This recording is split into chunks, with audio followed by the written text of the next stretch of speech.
গল্পের শুরুতে দেখা যায় ডোরেমন স্পেসশিপ পরিষ্কার করছিল। এমন সময় নোবিতা এসে জানতে চাইল ওটা কি। ডোরেমন জানালো ওটা একটা ইউনিভার্স লাইফ বোট।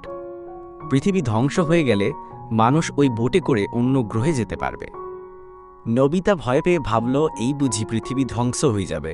ডোরেমন তাকে শান্ত করল।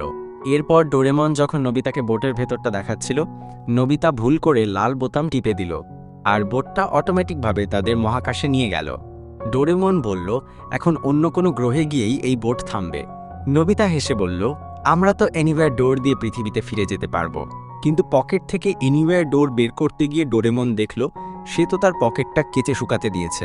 এবার তারা একটু ভয় পেয়ে গেল। হাইপার স্পেসে কিছুক্ষণ থাকার পর তারা একটা নতুন গ্রহ দেখতে পেল। বোটটি অনেক কষ্টে গ্রহটিতে ল্যান্ড করল, তবে বোটের বেশ কিছুটা ক্ষতি হলো। নোবিতা বলল এটা মেরামত না করে আমরা পৃথিবীতে ফিরতে পারবো না। ডোরেমন বলল মেরামত করার মতো কিছু তো আমার কাছে নেই। এরপর তারা বোটের ভেতর একটা ট্রান্সলেশন টুল খুঁজে পেল।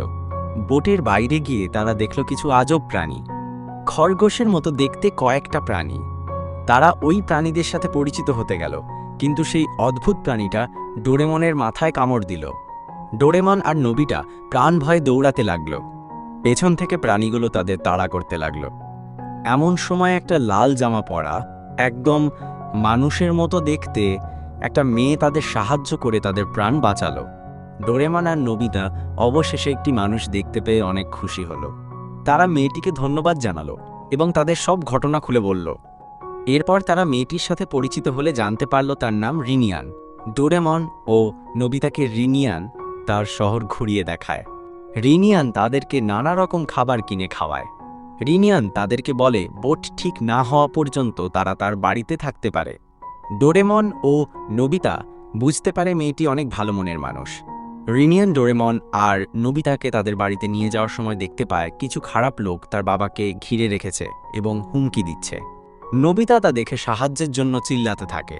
এটা দেখে খারাপ লোকগুলো ঘাবড়ে যায় এবং বন্দুক বের করে।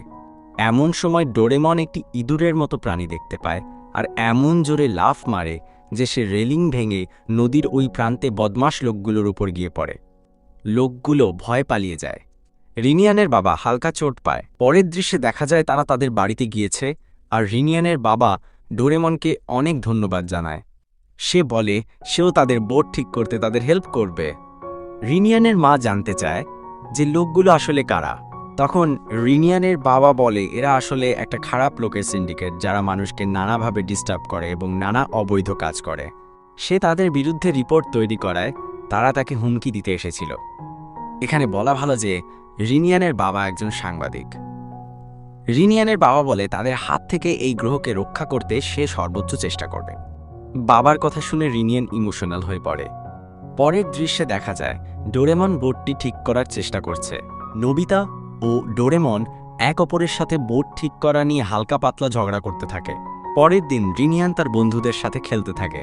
নোবিতা ও ডোরেমন উদাস হয়ে বসে বসে খেলা দেখছিল। তখন রিনিয়ান নোবিতাকে খেলতে নিয়ে যায়। আর খেলার ছলে নোবিতা যখন লাফ দেয় তখন সে দেখতে পায় যে সে অনেক উঁচুতে চলে গেছে। সবাই এত উঁচু লাফ দেখে অবাক হয়। ডোরেমনও অবাক হয় এবং কিছু একটা আঁচ করতে পারে। এমন সময় তারা একটা লোকের ভাষণ শুনতে পায় যে ওই বদমাশ লোকদের বিরুদ্ধে ভাষণ দিচ্ছিল। তখন তারা সেই লোকটিকে দেখতে গেলে দেখে যে রিনিয়ানের বাবাও এসেছে। রিনিয়ানের বাবার কাছে এসে ভাষণ দেওয়া লোকটি জানতে চায় যে তার কপালে চোট কিভাবে লাগলো। তখন সে তাকে সব খুলে বলে আর এটাও বলে যে ওই খারাপ লোকগুলো নানা রকম ভয়ঙ্কর হাতিয়ার বানায় এবং সেই হাতিয়ার দিয়ে তারা এই গ্রহটিকে পুরো কবজা করতে চায়। ভাষণ দেওয়া লোকটি রিনিয়ানের বাবাকে সাবধানে থাকতে বলে। এর পরের দৃশ্যে দেখা যায় নোবিতা আর ডোরেমন বোট ঠিক করার জন্য কিছু টুকিটাকি জিনিস বক্সে করে নিয়ে যাচ্ছিল। তারা কিছু সুপার হিরোর জামাও খুঁজে পেয়েছিল। তারা সেগুলি পরে নিজেদেরকে হিরো কল্পনা করছিল। এমন সময় হঠাৎ করে তাদের উপর কেউ গুলি দিয়ে হামলা শুরু করে। তারা লক্ষ্য করে যে গুলির কোনো প্রভাব পড়ছে না তাদের উপর। বদমাশ লোকগুলো ভয় পেয়ে পালিয়ে যায়। নোবিতা ও ডোরেমনও অবাক হয়ে যায়। তখন ডোরেমন বিষয়টা বুঝতে পারে। সে বলে আসলে এই গ্রহের গ্র্যাভিটি পৃথিবীর তুলনায় খুব দুর্বল। এই কারণেই নোবিতা এত উঁচুতে লাফ দিতে পেরেছিল। তাই এই গ্রহে তারাই হলো আসল সুপারহিরো। খারাপ লোকগুলো তাদের আস্তানায় এসে তাদের বসকে বিষয়টা জানায়। তাদের বস নতুন একটি পরিকল্পনা করতে থাকে। এরপর টিভিতে রিনিয়ানের ফ্যামিলি দেখতে পায় শহরে নতুন দুজন সুপার হিরো এসেছে। তারা ব্যাংক ডাকাতকে ধরেছে এবং কিছু বদমাশ লোকদের মজা দেখিয়েছে। তখন রিনিয়ানের ফ্যামিলি তাদের প্রশংসা করে, আর এটা শুনে নোবিতা বলতে যায় যে আসলে তারাই ওই সুপারহিরো। ঠিক তখনই ডোরেমন তার মুখ চেপে ধরে আর বিষয়টা বলতে নিষেধ করে। ঘুমানোর সময় নোবিতা জানতে চায় যে ডোরেমন কেন বিষয়টা বলতে নিষেধ করেছিল। তখন ডোরেমন জানায় তারা যে সুপারহিরো এটা সবাই জেনে গেলে রিনিয়ানের ফ্যামিলির অনেক সমস্যা হতে পারে, এমনকি রিনিয়ানের ফ্যামিলি তাদেরকে ভয় পেতে পারে। তাই সে বিষয়টা লুকিয়েছে। তার কোনো খারাপ উদ্দেশ্য নেই। নোবিতা বিষয়টা বুঝতে পারে।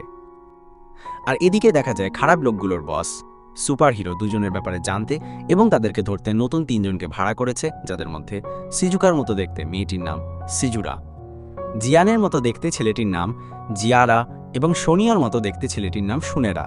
সো বন্ধুরা, পরের পার্টের জন্য অবশ্যই ভিডিওটি লাইক এবং চ্যানেলটি সাবস্ক্রাইব করে বেল আইকনে ক্লিক করে যেন মিস না যায়। কমেন্টে অবশ্যই তোমাদের মতামত জানাবে। আজকের জন্য বিদায়। ধন্যবাদ।